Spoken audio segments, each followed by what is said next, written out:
Let me first start this segment, protest of progress, with a huge shout out to the folks who are out there protesting uh, against the systemic issues that have plagued our country for centuries. In Long Branch, in Asbury, in Newark, in Jersey City, in Camden, in London, in Ireland, in Brazil, in Manchester, folks all over the country who have seen the oppression uh, that black and brown folks have faced from this country. But I think what I am not, I wouldn't even say confused about, and some folks want to call me up, but I'd welcome the conversation. Let's now move beyond protest and demand progress. And so I think the one thing that I value out of the process of the process out of the protest is that this no longer feels like a moment, it feels like a movement. And that is one of the things that I'm so inspired by. I can put down the TV every day, and for now 10 days straight, brothers and sisters are protesting across the world about the equities that have happened to black folk, about the folks being killed. And that gives me hope. And to anybody that doesn't believe, hope is a strategy.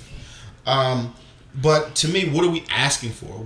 How are we holding our local law-abiding officials accountable? How are we holding our city councils, our mayors, our county prosecutors, our judges, our DAs? How are we holding them accountable?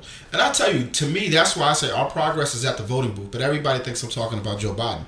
No, I'm talking about you need to go vote and figure out who runs your city council.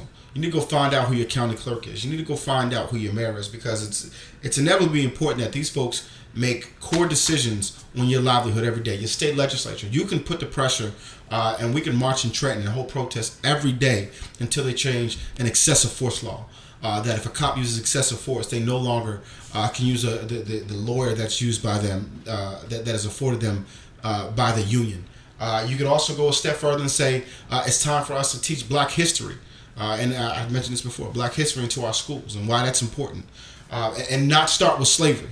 I even laugh and say, you know what?